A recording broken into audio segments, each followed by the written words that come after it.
It's on. Great. Good evening, everyone.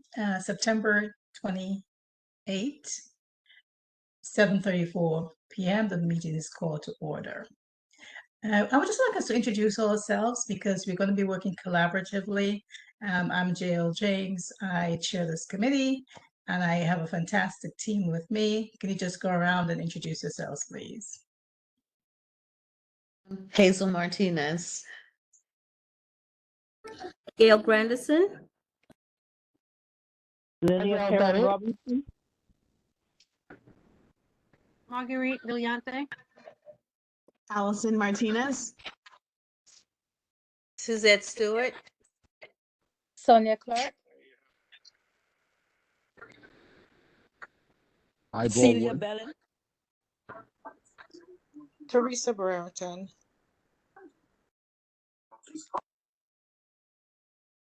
Vanessa Kwashi. Covering for the office, Community Board 17, Cherie Frazier. Okay, great. Did we get everyone? I said Celia Bellin. Did you hear me? Yes, thank you. Thank you. Great. So I'm just going to do for the chairperson's report, since we were away for the summer, I just want to refresh our minds about what we've been doing, what we've accomplished, and what we hope to do.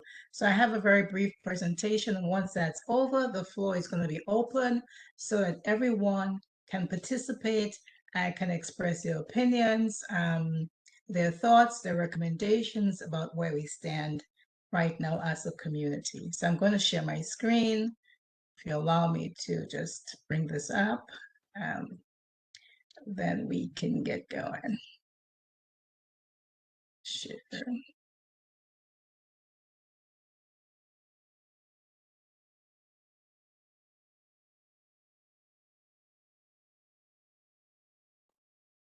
Are you seeing my screen? Yeah. Can you see my screen? Yes. Yes. Perfect. Thank you very much. Okay. If I could find my, okay.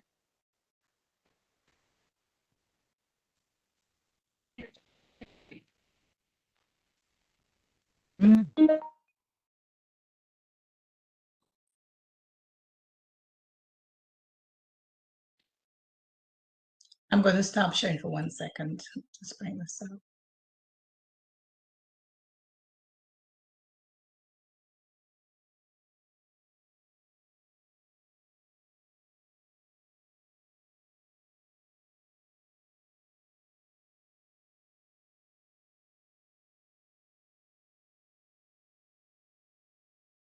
My apologies, I have this up. I'm not sure why it's not coming through.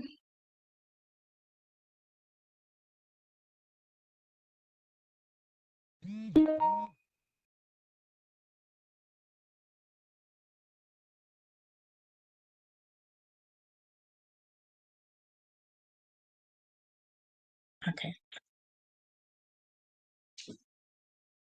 That should be better now. Okay.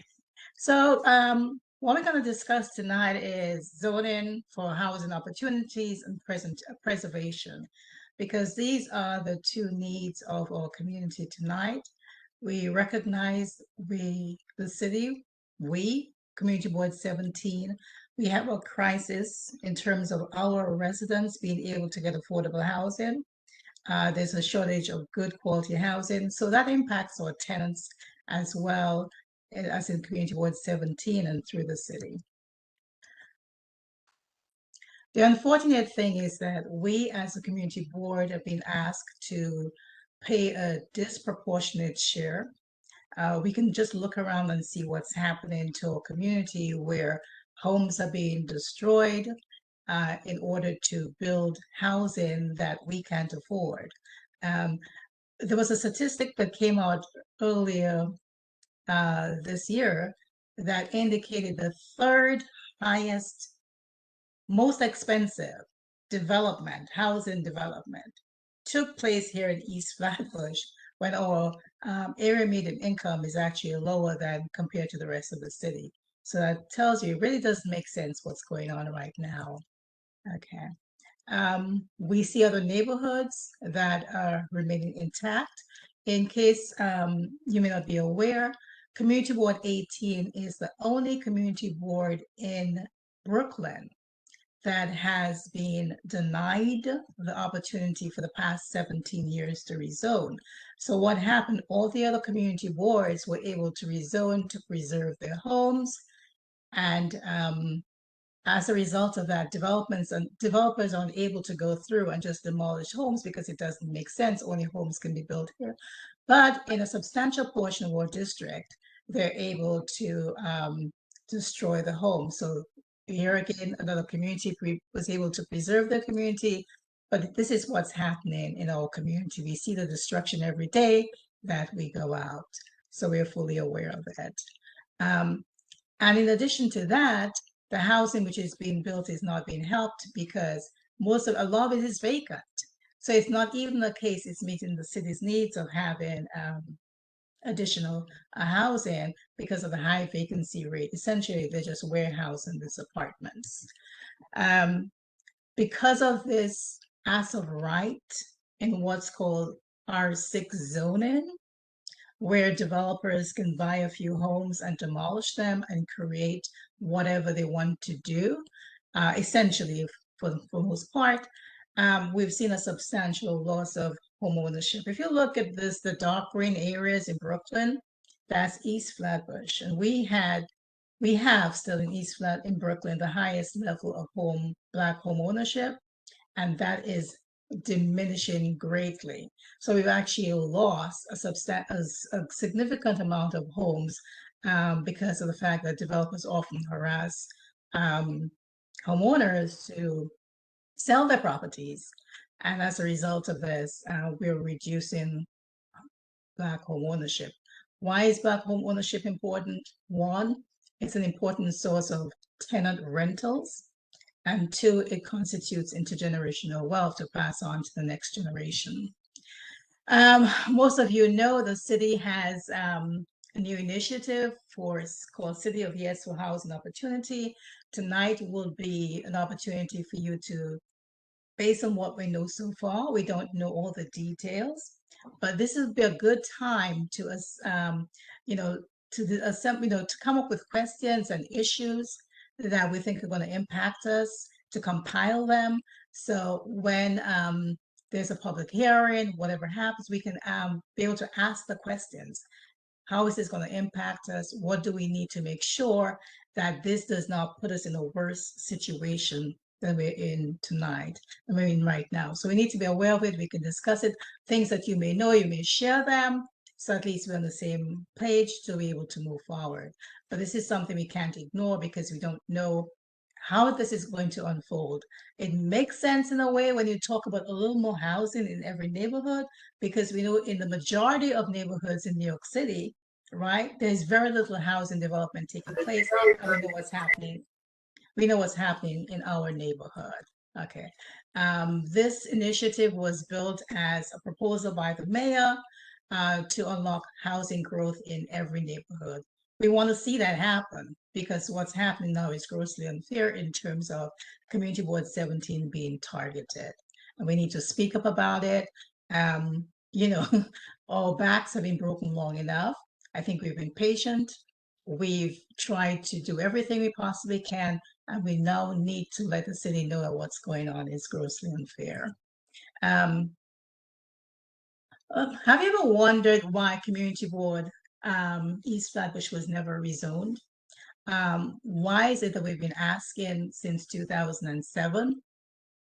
Why, although we were the second community board in Brooklyn to request a rezoning, we are the only community board that has not been able to rezone? Well, I'm going to give you the answer to this question. This gentleman here, he was a strategic planner for the city for many, many years.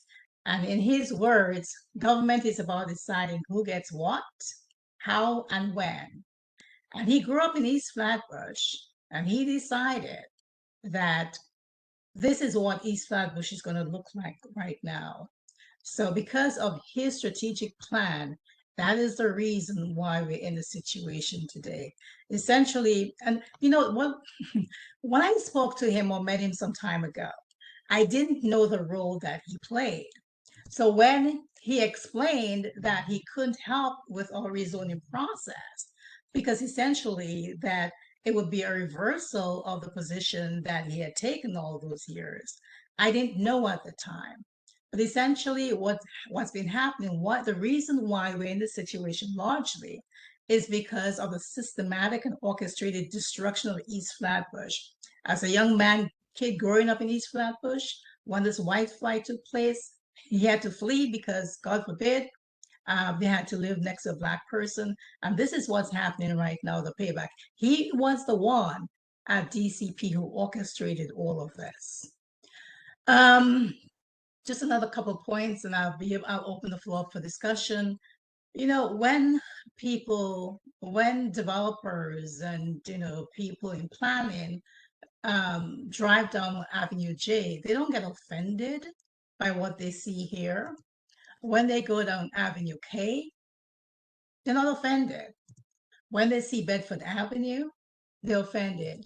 But you would be surprised at the outrage and the discontent I've heard expressed about Linden Boulevard.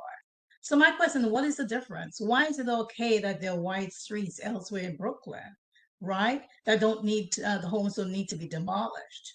But when they look at Linden Boulevard, it's almost like a crime, right? That we are not willing to demolish the homes in East Flatbush. And you need to answer that for yourself. Why is there the disparity in the way that homes in other neighborhoods are viewed, and they're viewed differently here?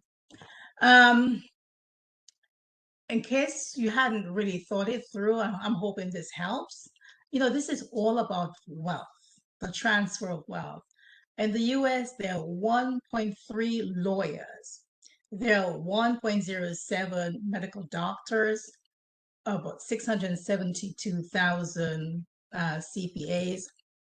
How many developers in the United States? 57,000.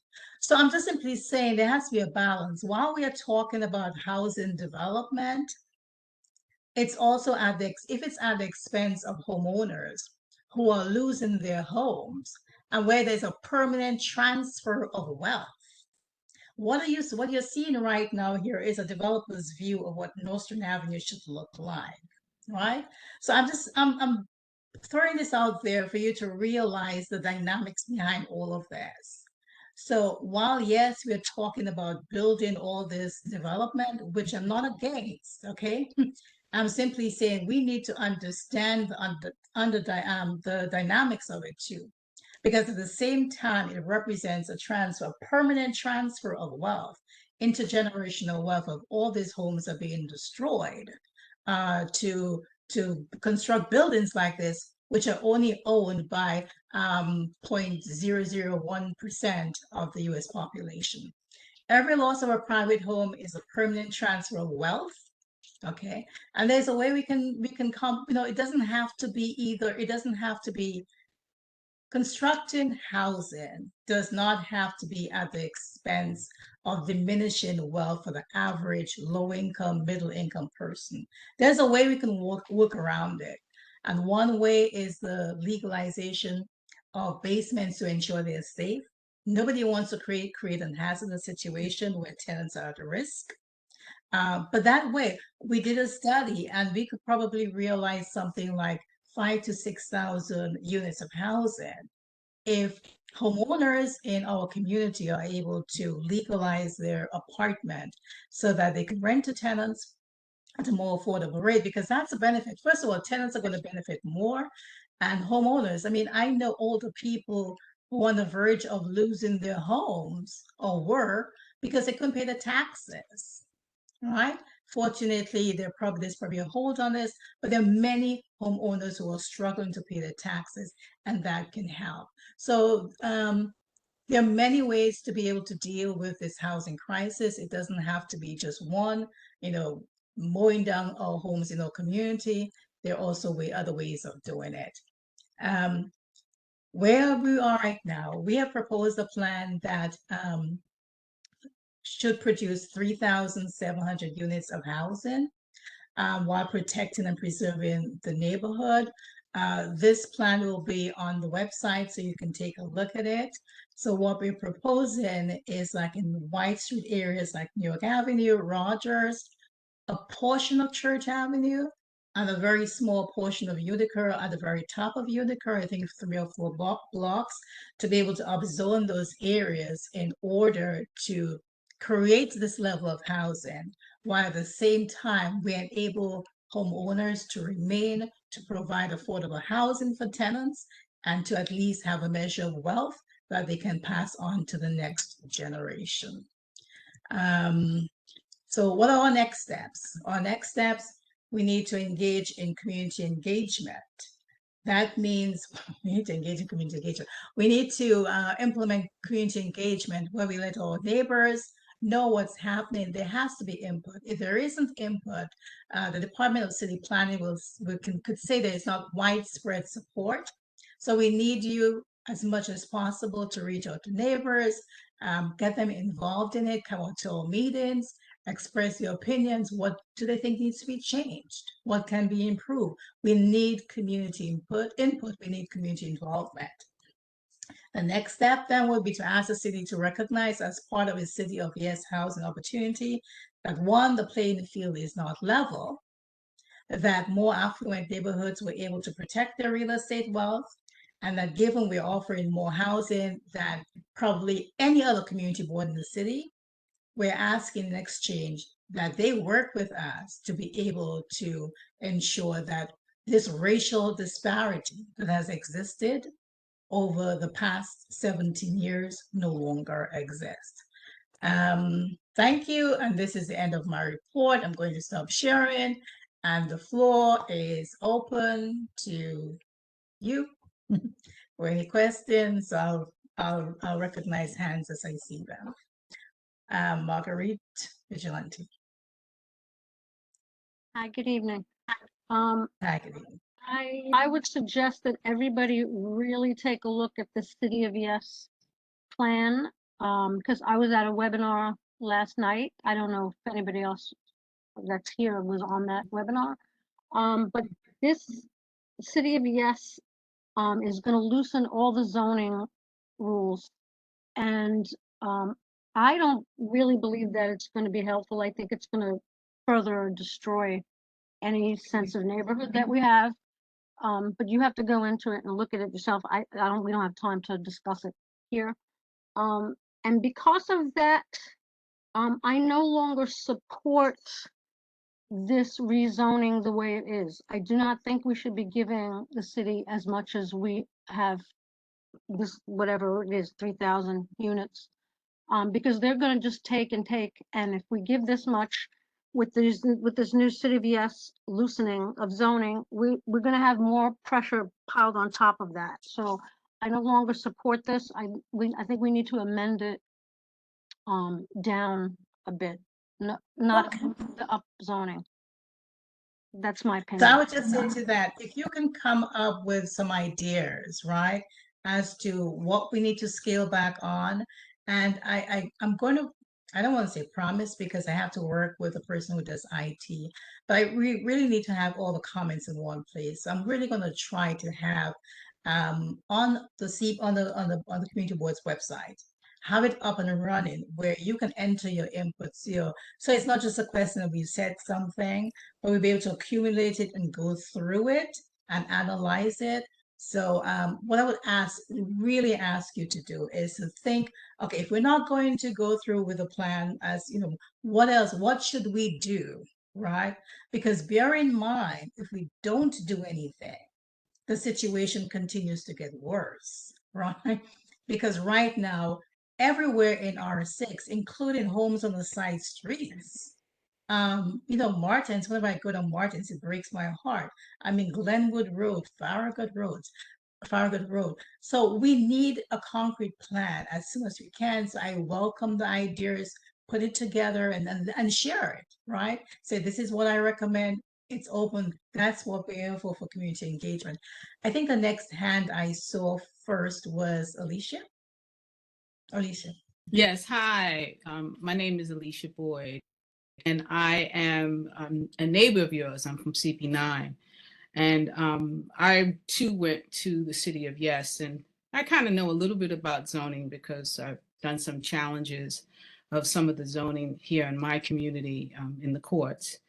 I can say I looked at your zoning plan. I looked at how carefully you guys looked at your community, how you, gave them just a little bit, and requesting, a lot of down zoning or contextual zoning. But I can tell you the city of Yes, and I know it as much as I can know it based upon the information that's come, is going to basically completely undermine your proposal. So that means is as, for example, in your commercial quarters, those commercial quarters will be eliminated. They want to collapse all the commercial quarters in these two text amendments and allow developers to come in and build residential inside of the commercial quarters. This, for example, is very similar to what happened downtown Brooklyn, where they agreed that they would change the commercial corridors and put residential. They put height limits of 30 stories. But as you can see, developers don't pay attention to height limits. And so now we have about 100 stories now going up downtown Brooklyn. And the problem, if people are not aware, commercial corridors that don't have residential, it's almost impossible for a developer to come in and change that. The only way you can change it is through a district-wide rezoning, or as the mayor is doing, a city-wide rezoning.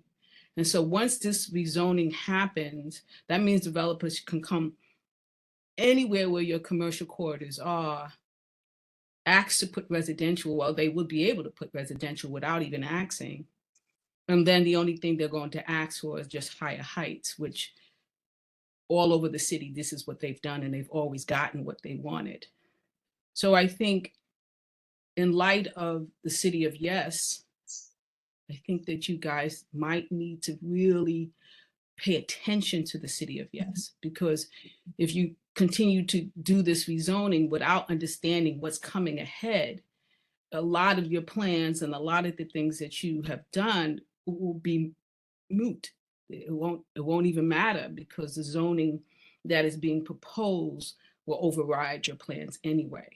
And I, even though the presenters at the city of Yes kept saying, oh, we're going to equalize the plane, and oh, it's going to take pressure off of, the Black and brown communities that have all this rezoning, it's really not. What it's going to really do is just incentivize developers to come in and do what they want, because the zoning changes that allows them even more than they could currently get.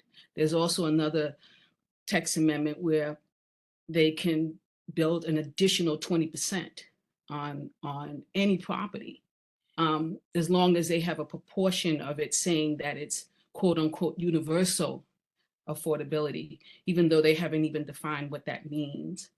And we know from the MIH that that program is really not effective. So I do ask you guys to think about first attending some of the town halls that we're planning on.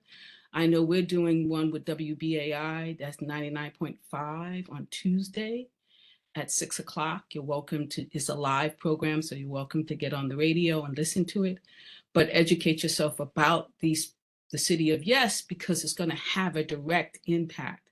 So that image that you're showing right now, that could be Nostrand Avenue underneath the city of Yes without any input from you guys, because the zoning would now allow it. So I just wanted to, hopefully you would think about coming to the town halls and getting yourself educated about the city of Yes as you move forward with this rezoning proposal.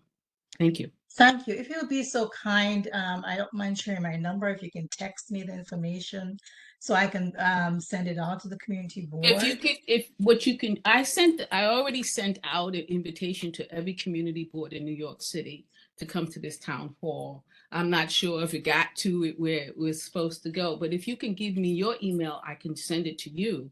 I can't Okay. text anything right now because I have a landline, Sure. but if Mhm. you give me your email, do you have a chat here? No, I don't Yeah, see I'm it. gonna put in, is there, I need to, I'm sharing my screen, so I'm gonna stop for a second. Yeah. So I can access my, there should be a chat, yes. Well, if you could just give me your email. There is a chat. There is a chat. Yeah, you give me your email. No worries. If you give me your email and I'll just email it to you. Do you have your email now? If you press those three little dots, it's going to open Okay, up and you great, can see the chat. perfect. Yes. Okay, I see the little dots. It says switch to audio, connect to video, copy. The circle, and then it has three little dots in the circle. Right, I did that. I circle and I see copy meeting link, move meeting to mobile, start a new whiteboard. Yeah, I'm seeing that too. So I'll just give you my email address. Okay. It is BK BK dot Chat with everyone. dot CB17 CB17 dot dot rezoning rezoning dot dot committee committee at gmail.com. at Gmail. Yeah, so BK for Brooklyn, CB17 for 17 for 17 rezoning committee at gmail.com. Okay, and then please, by all means, ask your contacts. Please send them that information about WBAI's live I will event. get it out. I will get it out once I get Yeah. it the next Okay, day. I It's will do on that. Tuesday. I'll get it out. I Yes, will. Tuesday at 6 o'clock is live on WBAI. That's 99.5 FM on the radio. Or we have a link. You can come to the Zoom. You can ask questions. We'll be taking questions from the audience.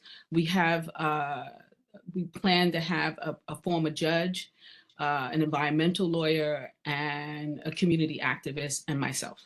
Perfect. It should be Great. a nice, well-rounded discussion about the business text amendments that are coming through that will be coming to your community board. But we will mention a little bit about how the business text amendments actually kind of work with the housing text amendments. But we will also be doing another town hall that will focus just on the housing ones. Great. Thank you. Thank you. Adele?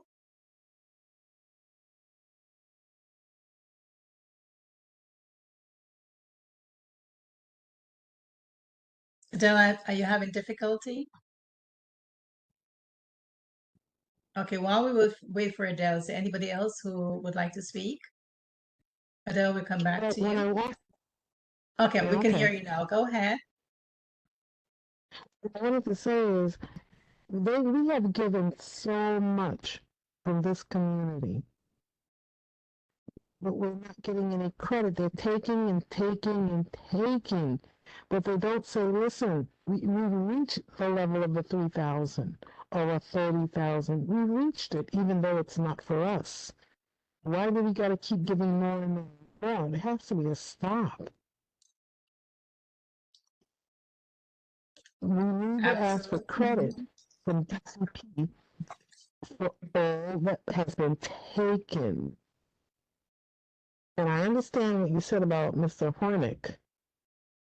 I don't know how this person got away with this.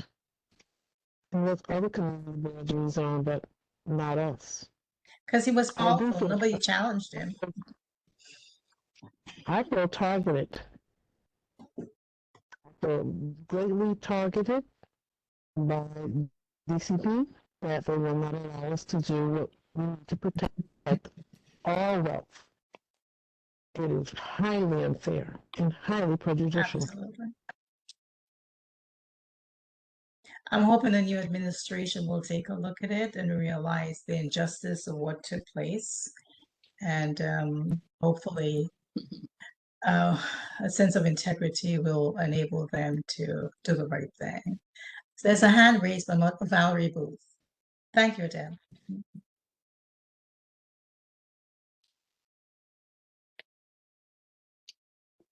Can you hear me now? Yes. And now you can hear me. Okay. So,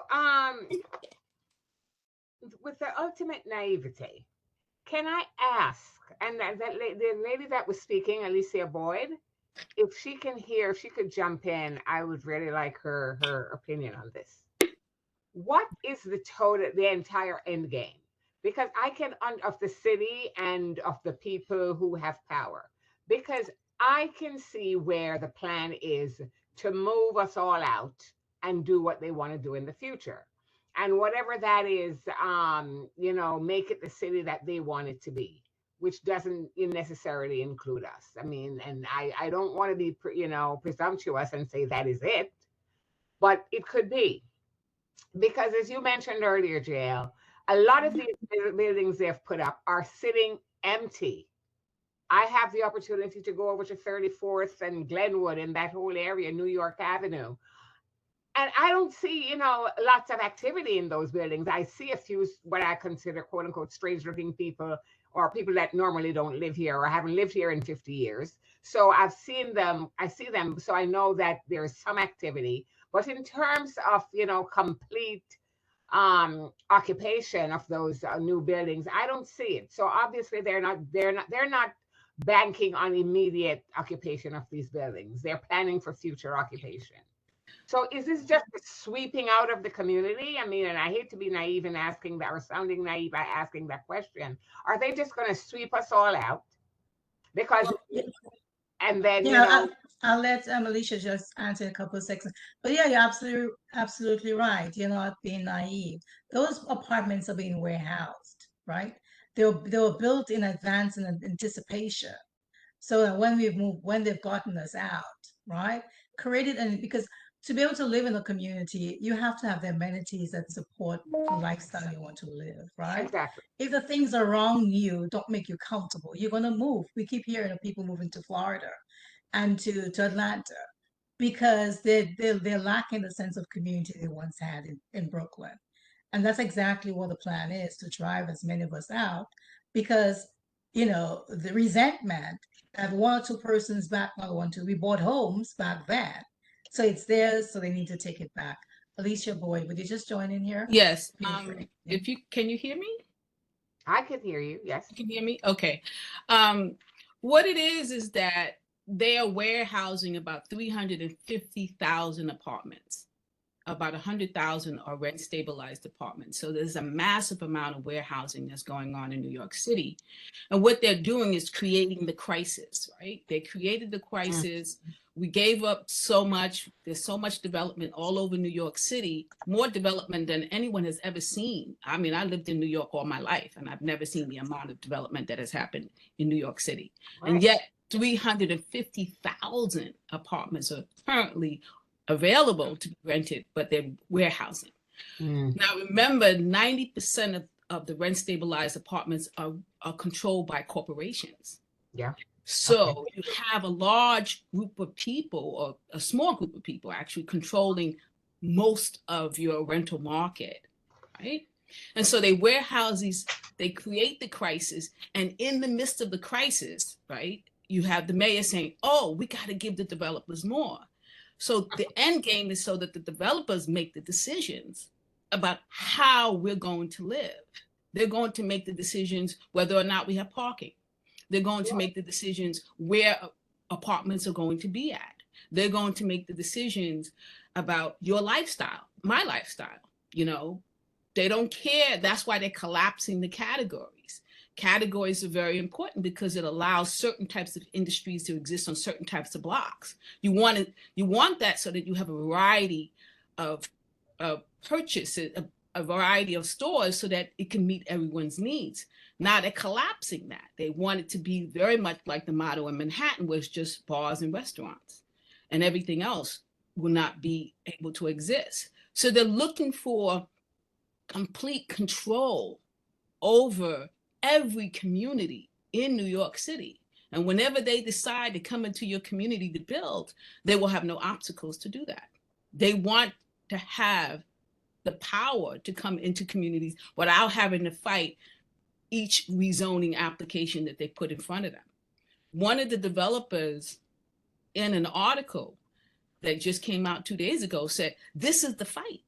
City of Yes. We need to make sure that everything on the City of Yes gets passed so we can stop fighting these individual rezoning applications. Interesting name, City of Yes. Yes, the City of Yes, because it's yes to the developer. Yes to what they want. Yeah. So then, you know, we are in this community. We sometimes look internally. Are you frozen? Okay, we're hearing you. Can go ahead. Go ahead. Yeah. Yeah. So we sometimes look internally and we think like it's our community alone. Are you telling me that it's probably not just our community alone, that it's all 5 boroughs? It's the R1s, those with the beautiful homes and the big lawns. I mean, they're in this fight too, you're telling? So it's all of us. Yes, now, yes, with the city text amendments, that applies to every neighborhood in every community. It's one big, huge rezoning. One huge rezoning. Every building will now increase by 20% height limits. Every commercial corridor will now be collapsed into one category. Every residential building will now be able to have commercial businesses in those buildings. Every large scale building will be able to have commercial businesses on every floor in every community. So yes, this is one huge building. And the way they're trying to divide and conquer us is by saying, oh no, don't worry. You know, the developers are not going to go to the Black communities anymore. They're going to want to go into the white communities. So don't worry, you're not going to have so much pressure. So don't you fuss, because you're going to benefit from them being able to go into Staten Island, or them being able to go into Queens, or they're going to be able to go up in Lower Manhattan. That's what Upper Manhattan. But developers have made many investments in our community. They bought a lot of land in our community. You think they're just going to walk away from that? No. And these text amendments will continue to happen decade after decade after decade. The last time we did a major text amendment change was in 1961. That lasted what, for 50, 40, 50, 60 years. So imagine 60 years of allowing a developer to go into any community to do what they want. This is going to have massive repercussions on every community in New York City. And the developers will make those decisions. They will decide if they want to give you parking. If they build 100-story buildings, and if they don't want to give any parking, guess what? There will be no parking. I mean, they're going to be making the decisions. They're going to decide what kinds of commercial businesses are going to be on your block or on your corridors, because they would have collapsed the categories that require certain types of businesses in one place and certain types of business on another. All of that's going to be left up to developers and real estate people and whoever owns the properties. That's the end game. The end game is to control the real estate, the land in New York City, in every community. And we will be the most vulnerable. And the reason why Black communities will be most vulnerable, because we have the least amount of political power. And so where maybe white communities might be able to fight, you know, because they got political power, we'll be the most vulnerable. And so we will suffer the most underneath these changes. But that's my prediction. And that's the way that I see it. Thanks, Hazel. Marguerite, I'll get back to you. I think Celia had a hand raised some time ago, and then Celia, then Hazel, then we go back to Marguerite Vigilante. Good night, everyone. So my question is, or my issue or statement, if Mayor Adams is pushing the City of Yes, as Ms. Alicia so eloquently explained to us, doesn't he have that kind of understanding? And if he doesn't, what can we then try to plan a meeting or a town hall meeting where we can try to get the mayor to come and hear from us and see our side of this? Because look at what is happening here. These people are moving into the community and complain about everything. For instance, Labor Day. The mayor authorize drones to fly over the neighborhood during the Labor Day weekend. I didn't see any drones in New York City when the Puerto Rican Day Parade was going on, or any of the other parades except ours. And you have these white folks coming in and then calling the police because people are practicing for the Labor Day Parade, practicing their music. So I don't understand this whole thing, and I don't understand what the mayor is doing. So again, is this in order to try and understand what he's seeing? Can we find a way to get this man to come in so we can put our cases forward? That's a great idea. I think it would be great if we can get, for example, not just all community board, but the community boards in the more predominantly Black and brown communities to come together. All the community boards, yes. So that would, I think, be the most, it's a very good idea. I'll reach it out to the executive committee and see if we can reach out to the community boards, at least 4 or 5 community boards, and to invite the mayor to a meeting, because that's what we really should do. So that's a good idea. Thank you, Celia. Thank you. Hazel? Good evening. I agree with what has been said, because a lot of this is really political, because I mean, I don't even want to talk about the mayor, because the mayor, when he was borough president, he ignored We're not hearing you. Are you still Oh, connected? oh, Go ahead now, please. Sorry. The mayor has ignored our community. He ignored it when he was borough president, so I don't expect anything from him now as mayor when he is beholden to a lot of these developers. And so he doesn't really care about our community either. And people need to, just forget about that myth. And I mean, now that this is a serious problem, because we're going to see those very communities that you showed on those videos, showed earlier in your presentation, they're not going to change. Those people are changing our community, because this is where they plan to make their money.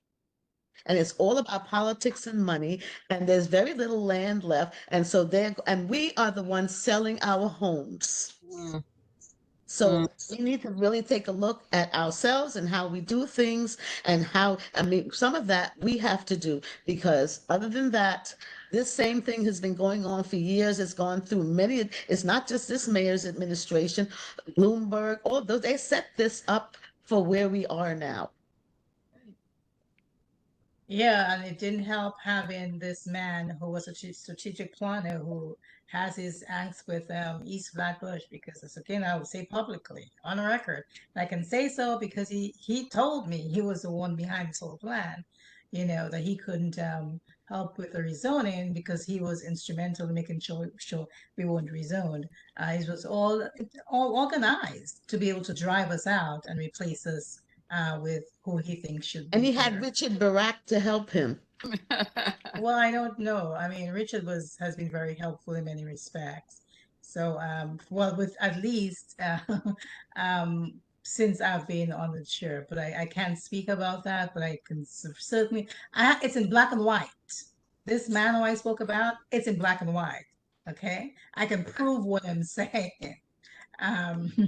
So I could say it openly at a meeting, because I have no issues with that, because I have it in black and white. Who is next, please? Marguerite, I think you were next. Okay, there's so much to say. Alicia, I wanted to thank you for just elaborating on what I originally said earlier. You were much more eloquent than me. And the thing is that this City of Yes needs to go through the council, so they have to vote on it, right? I'm assuming it's not just a done deal. So we have to work on our council members about this. I would bypass the mayor. I think it's the council that we have to go after. That's one thing. And the other thing is about the City of Yes. There's one other thing that I want to just bring out, they're also going to allow homeowners to build units on their land. So you can build, if you own a home and you have a yard, you're going to be allowed to build up to 800 square feet of another building on your property. So that's going to destroy homeowners. I mean, and forget about rents and, you know, buildings. You're going to now have people building in their backyards units of housing, and who knows what that's going to be about. So I just wanted to put that out there. I absolutely think that's the most scariest thing that was proposed, because we're not trying to live in a shanty town, right? And so how do you ensure that a construction that is done after you've moved and after you've brought your property, you know what I'm saying, is not something that is an eyesore. So that's really problematic for me. It really is. So thanks for raising that. Who was the next person who raised their hand? Adele, did you raise your hand again? Oh, Lilith. Sorry. Yes, I do. Can you hear me? Okay, since I called you first, then go ahead. Can you hear me? Go ahead. Hello? Yes. Yes. Okay. I'm wondering what part are our elected officials playing in this whole city of yes? Because right now, are we doing the work to try and get these problems resolved? I'm like, why are they not involved in helping us to resolve these situations?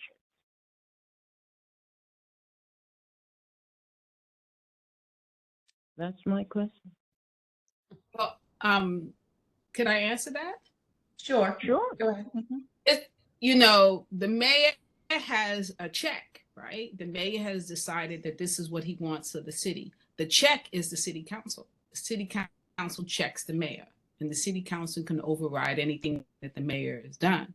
However, it is the people that have to then check the city council. So it's up to you to go to your city council person and put pressure on your city council person to be talking to the mayor and to be talking to the other city council people and say, hey, this city of yes is just horrible. We don't want it. Because if you wait for it to be passed into law, it's too late. Trust me, it is too late. You won't be able to challenge in a court of law. They will never overturn it. They will say this is the will of the people. So the pressure has to be now on your city council. I know that you have Rita Joseph as your city council person. You need to be meeting with her and demanding that she, oppose it now, not wait. You got to do it now. And you got to also talk to your other city council person. I don't know who that is. Farrah Lewis. Okay. Then you need to, Farrah. Okay. So you need to go to Miss Lewis and also put pressure on her and say, hey, we demand that you step up and in this community in CB17, we are not supporting these text amendments. We don't like the idea of the backyards. We don't like the idea that you can not put residential on commercial building on commercial strips. We don't want this. But if you don't do that, they're just going to ignore you. So it's something that you have to do, because I can tell you the developers are meeting with these city council people and promising them all kinds of things if they turn a blind eye and say yes. And the only way that they're not going to be able to turn a blind eye and say yes is if the community really forces them to listen. So that's my suggestion. Thanks. I just want to read a comment in the chat. Please understand that this is always the case. Now the proposed law will reflect de facto ways of doing business. The developers have owned New York City over the last 60 plus years. Why Black and brown neighborhoods are now seeing this is because this is the next frontier. The land has been warehoused, owned, and purchased with these plans in mind and place. The same thing that took place in Manhattan, Queens, Williamsburg, etc. And it's always they have a long-term plan. You know what I'm saying? These people strategize. They don't just wake up one morning and do things. They have a long-term plan to say, we're housing. Let's build today because, the next future. So who's next? Is it Hazel? Or is your hand left over? I'm sorry, my hand was left up. However, that statement is quite true. And there's a long-term plan, and everyone is exercising their portion of the plan while we're not really paying attention. I want you to look at every block past Clarkson Avenue, and you will see the change in the population that's coming in, and we are going out. And that will tell you everything you need to know. Yeah, I mean, the thing is, there's this notion that land in the hands of black and brown people are wasted. That's the way they see it.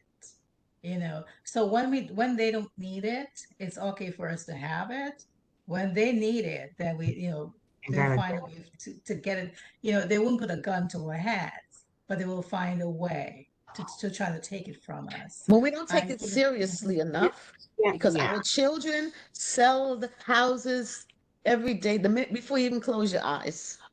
And they don't seem to, we haven't trained enough of our people actually, I guess, to understand the importance of holding, if you can. Absolutely right.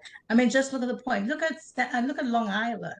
They are refusing, have refused for years to do any type of multifamily development. And when we talk about multifamily development, we're talking about 3 floors. We're not talking about 10 floors. They don't, you know what I'm saying? Because they want to make sure that that property remains as is to pass on to whoever they deem to be the next generation. They're not building. Look at Staten Island. Yep. There's only one little tiny area in Staten Island. And because they're not building, then it's also putting pressure on us because the whole idea is that their children move into Brooklyn because Brooklyn is northern new and then push us out. That's as plain and simple as it is. I would like to recognize Khadija. I apologize. Please go ahead. Khadija, sorry. My apologies. Okay. Good evening, everyone. So I have a question, and I know I'm not sure whether this was asked earlier. How realistic is it for us to say that we're now going to elected officials if some of these things were already set in motion years ago from when they did the whole, I believe that they did a new implementation, amendment or a new whatever law that they created in regards to building houses back in after Hurricane Sandy, right? We started to see that they started to buy homeowners land that were vacant from there, and then now taking it over, demolishing it, and turning them into buildings. We've seen examples if you go into Flushing, Queens, where you have all these luxury buildings that are not even owned by people who live in this country, and there's no access to gaining access into these communities. So the question I'm asking, is it really realistic for us to really believe that elected officials are really going to make changes when they already had these changes set in motion and they've been contributing to their finances and running for their next election seats? Thank you. Well, I believe that it is very realistic. I believe that a lot of our elected officials have not been brought off. I believe that if you put enough pressure, political pressure on your elected official and let them know that if they don't vote correctly, that they won't get back in. They're going to worry about their own bottoms, so to speak. Also, I think that you're going to find a lot of communities putting pressure on our elected officials. There's going to be a lot of pressure put on our elected officials because a lot of people do not like this plan. A lot of communities don't like this plan. So if you do your part, put pressure on your elected official, and I know that, I know my elected official is councilwoman. So I'm going to be demanding to speak with her and asking her, put pressure on her, about not supporting this. But if we all you only have 1 or 2 elected officials. Just put pressure on them, call them out, demonstrate in front of their building and say, we don't want this. If you don't do it, it will happen. And I don't think that it's a done deal. I think a lot of elected officials don't like these plans, but they need to hear from their constituents so that you got to support your elected official on a position that's not going to be very favorable to them because of the real estate industry. So if you're out there protesting and you're out there demanding, then they could go to the developers and say, well, I'm sorry, my constituents don't support this and I need to get reelected. And, I know you said you're going to give me money, but that's not going to matter because I won't have a job. So it depends upon your ability to put pressure on your elected official and hold them to task. You only have 2. So organize those 2. Allison, thanks. Allison?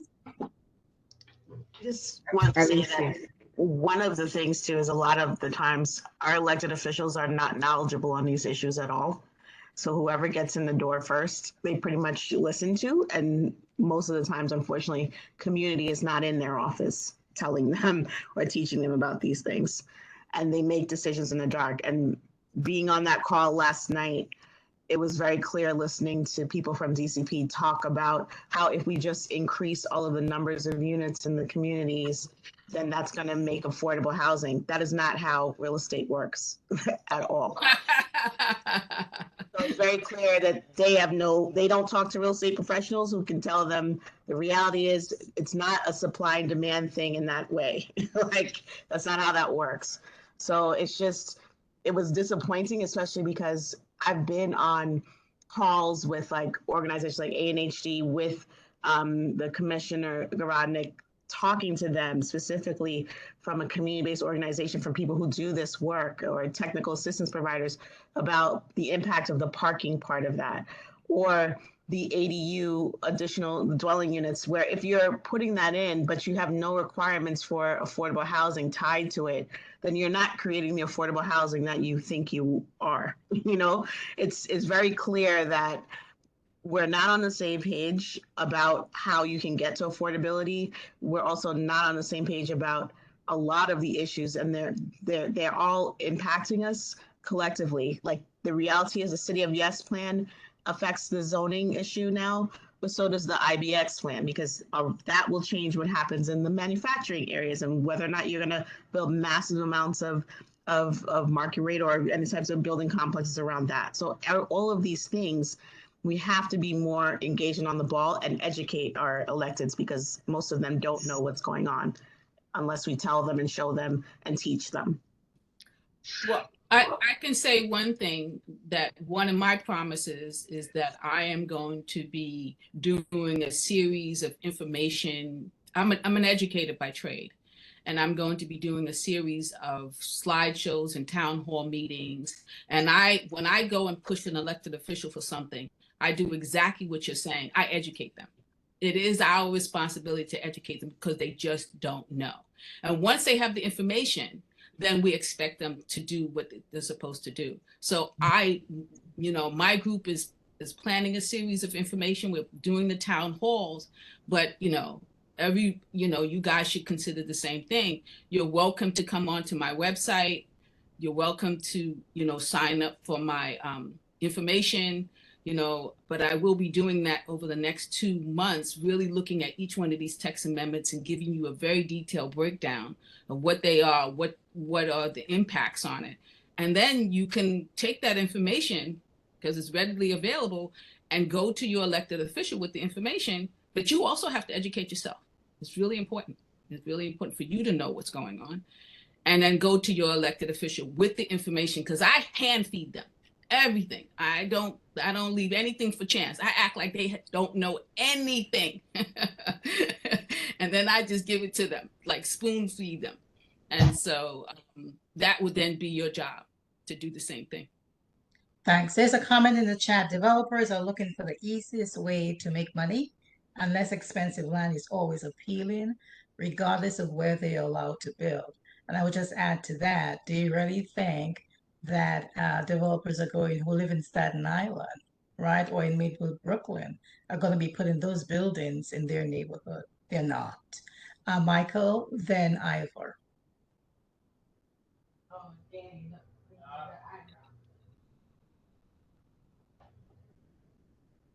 Michael, do you still want to speak?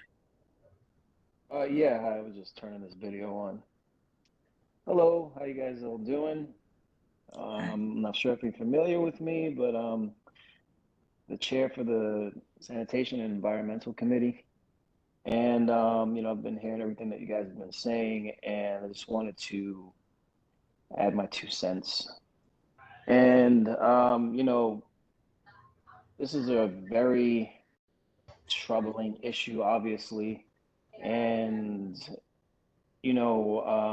as I said during my meeting with sanitation, and what I also said during the general board meeting, is that we have to use a different approach these days. I see a lot of us depending on other people. There's a lot of talk in this meeting tonight about elected officials and how they're going to be there for us and help us, and how we need to educate them and do all the things that we need to do to twist their arm to do the things that they're supposed to do for us since they took the position. And I don't believe that that is the solution. I think that something new needs to happen, something different, something innovative. And there is something specific that I have been working on and I've been putting together. I've been establishing a infrastructure to address this issue, all the issues within the community. And I really would like to go into more detail about it now, but it just wouldn't be the right time for me to do it. But I do want to speak directly with you, JL, about it, which was one of the reasons why I called you before when you happened to be away, because I wanted to discuss this with you. And I want to discuss it with all of the chair people for all the committees first before speaking about it generally. But what I would like to propose will definitely be able to address all these issues, and it will make a significant and permanent change for us. It's something that we have never done before, and it's really needed. Obviously, we need something new, and I have been in the law enforcement field for 15 years now. I've worked in the court system. I've had the opportunity to gain a lot of knowledge through that position. And there are a lot of people within the system that are interested in supporting the efforts that we're discussing here tonight, along with many others. And I've been in contact with them. I've been basically gathering all these people together, and we're going to be able to put together something pretty incredible with everyone's help. That's great. I mean, we've been taken for granted. We've been taken, just disregarded for so long. Like we don't count. So anything that will, for lack of a better word, elevate us to the same level as the rest of the other people, I'm all for it, because the disrespect, the disregard just needs to stop. I think Ivo was next, and then I'll recognize next. Go ahead, Ivo. Hi, good evening, everyone. Thanks for having me. I am privileged to be among such intellectuals and wise people. I just think that we have to keep in mind that what's happening local is also happening in the broader sense to everyone and all communities. I know you guys are aware of smart cities and so on and so forth. And yes, they are thinking and planning 3 steps ahead of us usually. And so we just can't respond with the same old, same old. we have to be able to think outside the box, because that's the only way that we're going to get things accomplished. One of the things that I've noticed that really galvanizes our community and our people is exposure. A lot of our neighbors don't know about this. They don't know about the City of Yes. They don't know about the backyard building. I know about these things because I'm an avid reader, but a lot of them don't know about this. And so if you expose what's going on in the community for everyone to see, from the youngest to the oldest, then people start to take notice. And there's a variety of ways we can do that, but we have to begin to think outside the box. Yes, we have to include and get our city council members on board and fighting for us as they should. But we've done that, been there, done that, and we know how that turns out most of the time. So my suggestion is, along with those things, along with what everyone's been talking about, also putting it out there for everyone to see on the various platforms, TikTok, YouTube, Instagram, whatever, so that everyone knows what's going on. And I think that'll make a difference. Thank you. Thank you. I mean, that was so valid. That was such a valid observation. And I would just expand on that a bit, if you don't mind, and just simply say, let's talk to our neighbors as I was suggested, right? You're walking down the street, you see a neighbor, you see anyone, in your neighborhood, let them know what's going, because unless we engage as many people as possible, we are not going to be as successful as we can be. Hazel, is your hand still up? And I'll go to Michael next, or was it a little... Hazel, can you put your hands down if you don't want to speak? Yes, I just wanted to say that our particular CB17 has to really, we will have to do a lot of work because we don't have politicians over here that really attentive to our needs. I don't think they pay much attention to us at all. I have no idea what they're doing. And it's not like they're not contacted. When one of them could tell me that everybody can't live here, I find that really disturbing. So we have to, and I think that people in this community tend to keep voting for them over and over, but they're just useless.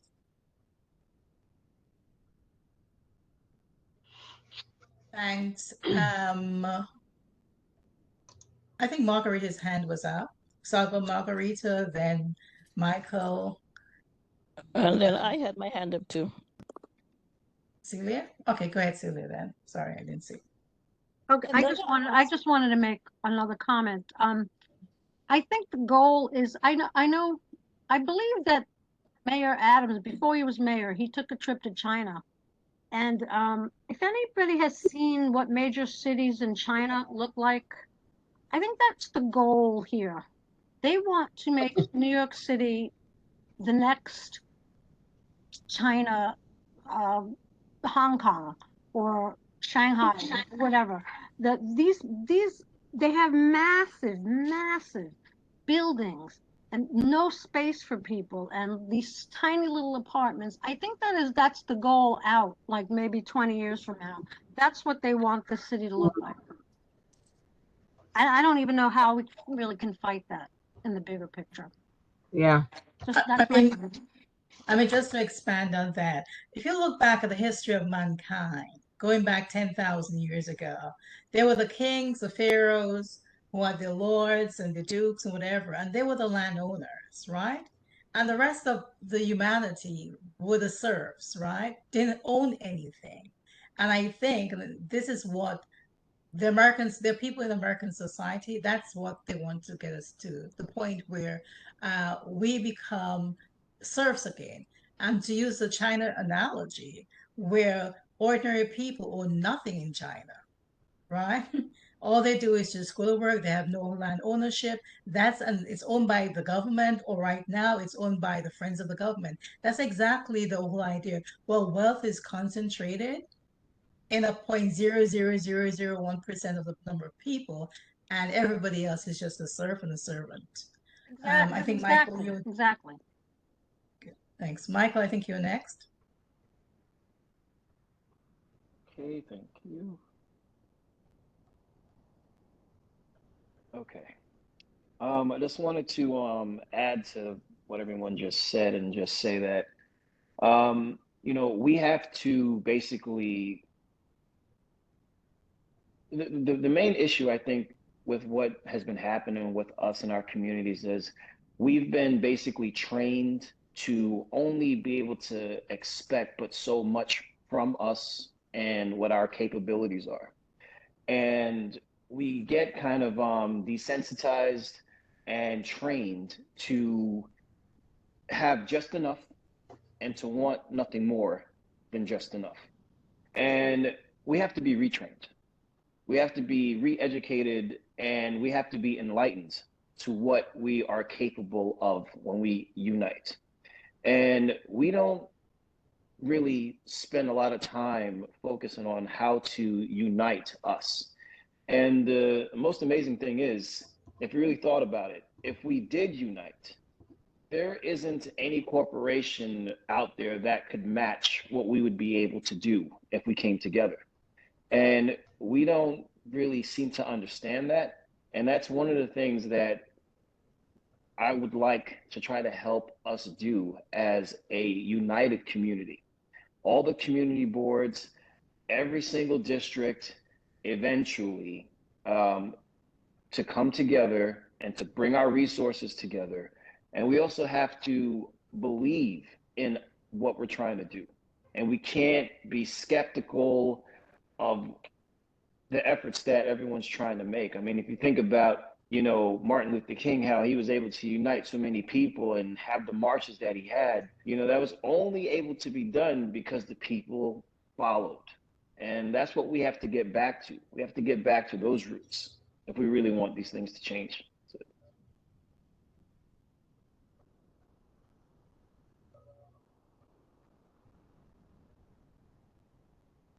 Thank you. Muted. Thank you. Valerie is calling on you, but I think you've stepped away. Valerie, yeah. I just want. There's one lady who had called in, and she really kind of jump started this segment by talking about what good is it? How can we fight this? How can we fight the power? And I just wanted to say, and this is pretty much along the lines of what everybody has been saying. We still have one thing that we can see on a national level they're trying to take from us. We have the vote. We vote in every level. We vote in the city council, right? We vote in the mayor, and so on and so forth. We have the vote, right? And you can see on a national level, they're trying to strip that away, because once they strip that away, we're going to get to the society that you talked about, JL, that Marguerite talked about, where we can't say anything. They zip us, they shut our mouths, and we just do what they say. So we still have that one thing. We still have the power. To the lady who said, what good is it? It's good because we still have the power. We still have the vote, and we can vote and we can speak with that, through that. So we're not going to give up, right? The other thing I wanted to talk about, that several people, Mr. Hill and some others, talked about our community and how we can fight. I was just wondering, and I hope I don't come off as sounding, negative. Our community, the people who make up our community, how can we reach them? Because we talk about the older generation who bought a lot of these homes. They've either passed away, or maybe they've moved back to the Caribbean or down south, and they've left the homes to the younger generation, who, from what I'm hearing from a lot of people, that the younger people are like just not, they're not running with the ball. And I'm wondering, so they're the ones we have to reach now, and how can we reach them to take this situation seriously, and engage them in the fight, right? Because I know that gentleman said that he's going to talk to you, JL, about whatever, and I hope that, a plan to really engage our communities is part of that conversation. Because if we just sit here among ourselves, the same group of people, and talk about this all the time, and we're really and truly not engaging the community, I'm afraid we're going to lose this battle.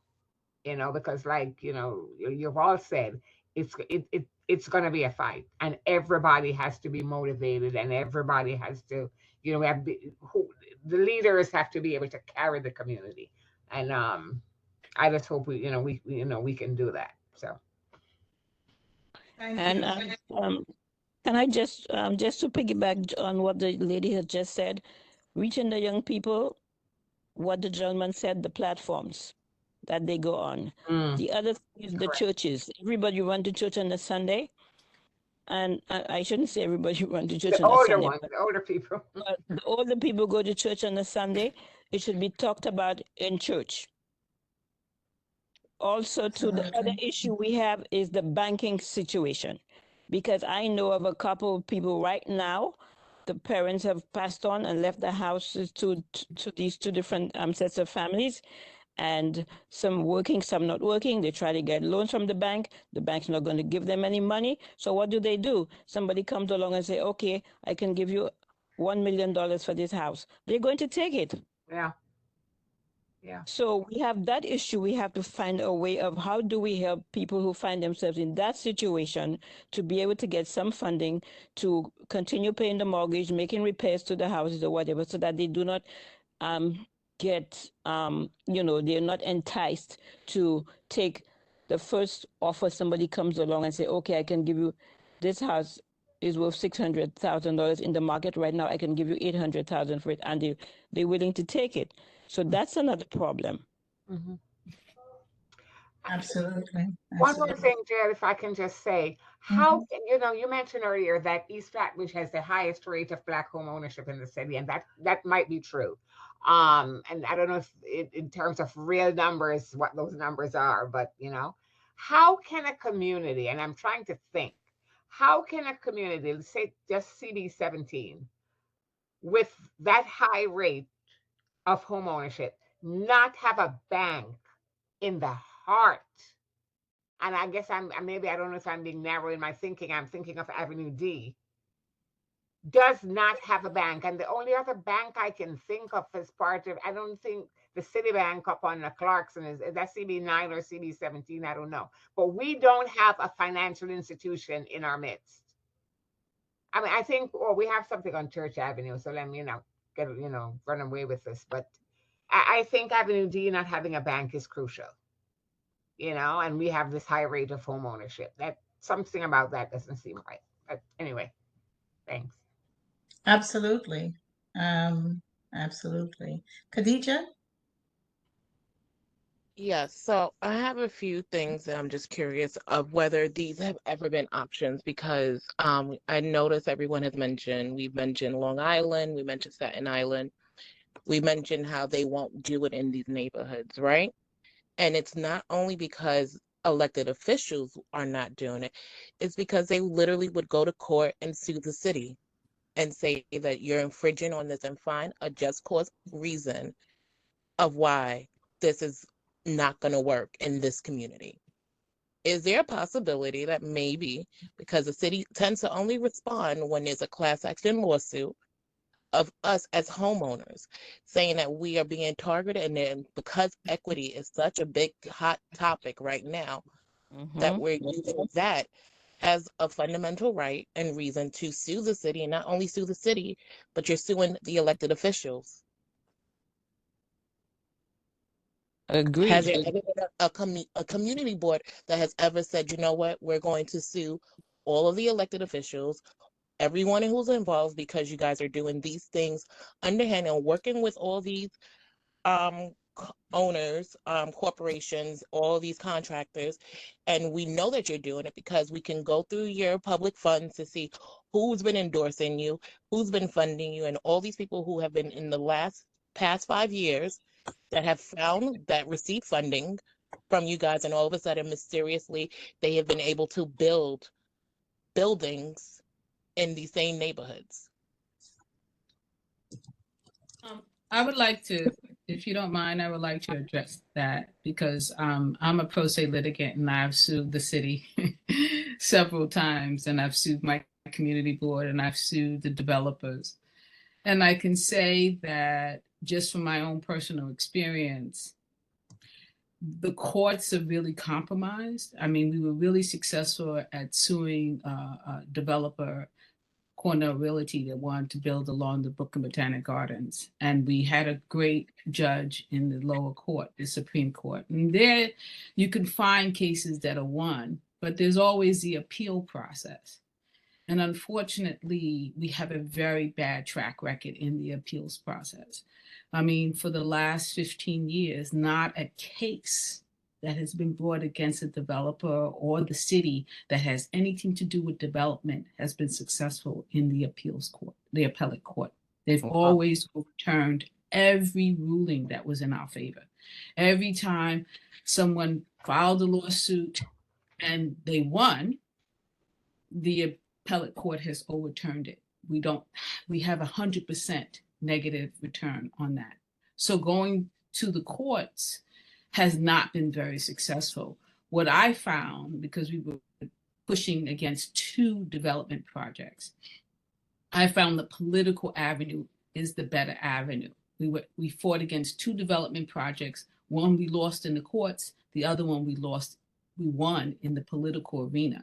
So from that personal experience, your best bet is to use your vote and put pressure on your city council person, and also let Eric Adams know that he's a one-term mayor. You know, you'll be surprised how the fear of not being reelected can make people shift and change their perspective, because the woman was right. We have one thing left to us, and that is the vote. And our vote is very powerful. If we can collectively say to these elected officials, we're not going to vote you back in. If you agree to this city of yes, they're going to have a very different opinion, and they're going to vote with the people, because one thing elected officials want, and they want to stay in power.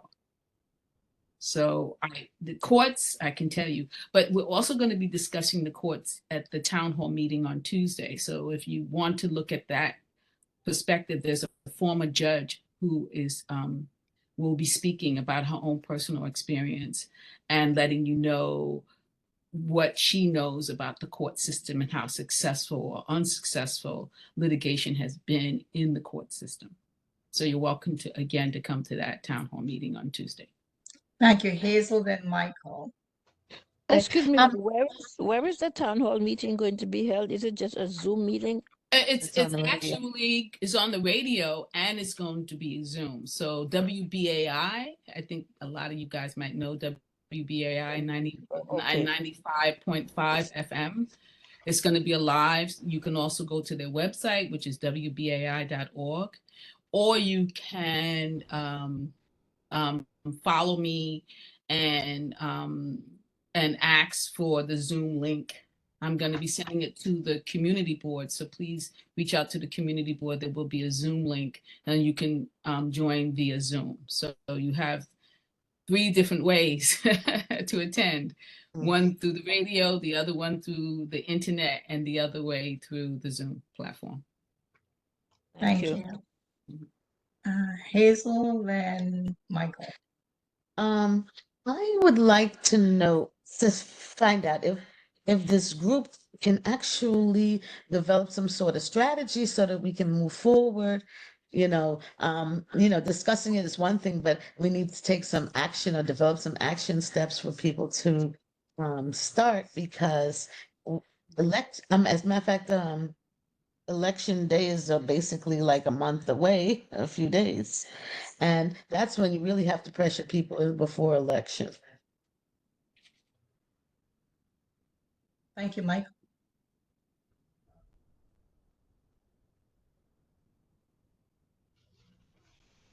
Hi. I just wanted to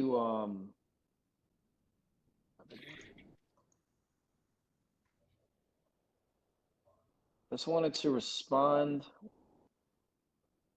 Okay. I just wanted to respond to a couple of things that were said, a couple of questions that were raised. One was, how do we get people to come out? How do we reach the younger people? I think that if we look back, let's say at the George Floyd time frame there were many people that came out to protest, and that included many young people.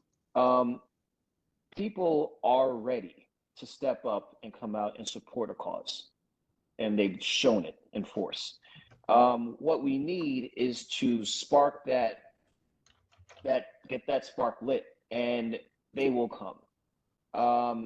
There is going to be education that's going to be necessary, and the YouTube and the TikTok and all those things are definitely very useful tools to accomplish this.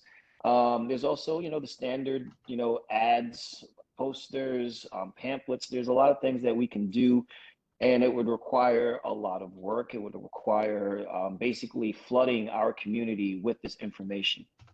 And as far as the lawsuits and things of that nature, I just want to give a little bit of what it is that I have in mind that will be very helpful and beneficial for our community. And it is basically the idea that with what I have in mind to do, we will all have legal assistance. We will all have unlimited resources. As you know, the corporations basically run our government. There is a way for us to have those corporations work for us to take control of those corporations. There's a lot more involved with what I have planned to do, and we are going to sit there and talk about these things. There is a strategy in play here, and I am 100 moves down the road, and all I need to do right now is just get everyone together and explain to everyone how it can be implemented.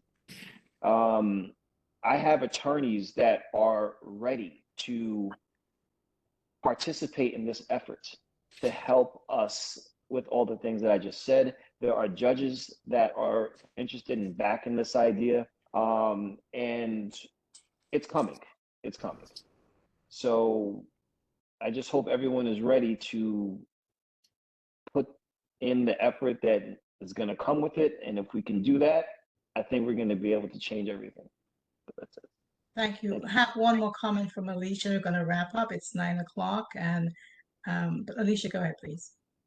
One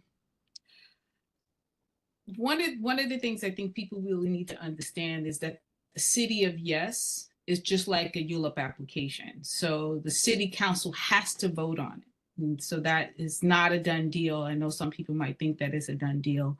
It is not a done deal. They have to vote on it. And I think that at this point, I'm definitely in agreement with the last woman's statement that we got to start actually doing something, right? We actually have to start organizing the community, maybe doing outreach. People need to be knocking on doors, handing out flyers, talking to neighbors, and then organizing some kind of action to get this issue out on the table in front of the elected officials, in front of the community board. Because if you don't start organizing around this issue, our elected officials are just going to ignore it and go along with whatever the developers are saying. So I know I've done this and it's been successful in my neighborhood, in my community. And, and I'm trying to do my part by at least educating and sharing that information with other community boards. But I think every community board has to take responsibility for their community and really organize. So I would hope that, as the last person said, that there's some action, like come up with actions, things for people to do, the outreach, disseminating information, inviting people to town halls or sending information to other people so that you start to build a coalition or you start to build a movement all over the city around this issue. Thank you. Thank you. So, I'm sorry, I have my hand up. Yes, I'm for sorry. 20 minutes. I just want to bring up one population that we haven't talked about. the absentee landlord. My neighborhood is filled with nothing but absentee landlords. And so we're not going to get their buy-in because I don't even know where they live. So when we were trying to sign petitions earlier this year, there were nothing but tenants on the block, and they were not vested. Correct. They were not vested. So it's going to be an uphill battle to get them interested. So I just want to bring that out. And I'm glad you did because it highlights a point I wanted to bring up as well. It's like we're being attacked from both ends, right? Because what's happening now is that traditionally developers or large corporations are only interested in the high-rise buildings. But what's been happening right now is that large corporations are buying up one-family homes. So, for example, those doors you knocked on, right? It's very likely, I don't know the particular block, it doesn't matter, that many of those homes are actually owned by a corporation. So it's like every effort is being made to strip us. And it's not just anything. The thing is, unfortunately, what the tenants don't realize is they're the ones who are going to actually feel it more or the most, right? Because at that time, there's little control that they can, unless they're going to choose to be homeless, right? They have to pay the rent. So efforts here are not just about home ownership. It's about homeowners and tenants in terms of being able to have affordable rent. So, but I just give an example. In Tampa, there's one corporation that owns over 10,000 homes, single family homes in Tampa. That means 10,000 residents of Tampa are being denied the opportunity to own those homes. That is the state that we're getting to. So before we wrap up, I just want to encourage you. We've spoken a lot tonight, but we really need to move forward in a concrete way. And one thing that every one of us can do is that over the next week or two, talk to a neighbor.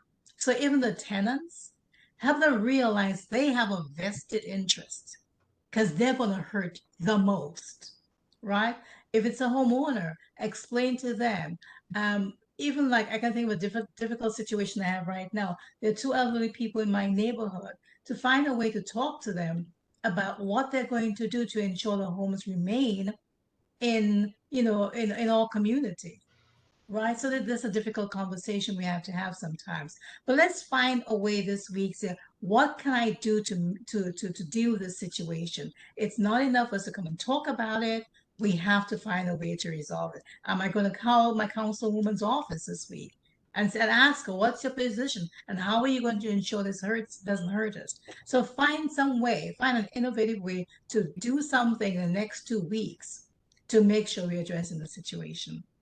It's 9:07. I don't want to keep you much longer unless there's a pressing comment or remark that somebody wants to end with. There being none, I want to thank you very much for coming out this evening. This is a battle. This is a struggle, and we're in it for the long haul. We have the right to be here, and as long as we are within ourselves, we know we didn't steal anybody's property to be here. We have the right to be here. Whether we're a homeowner or tenant, we have the right to be here. And so we're not going to let anybody push us out.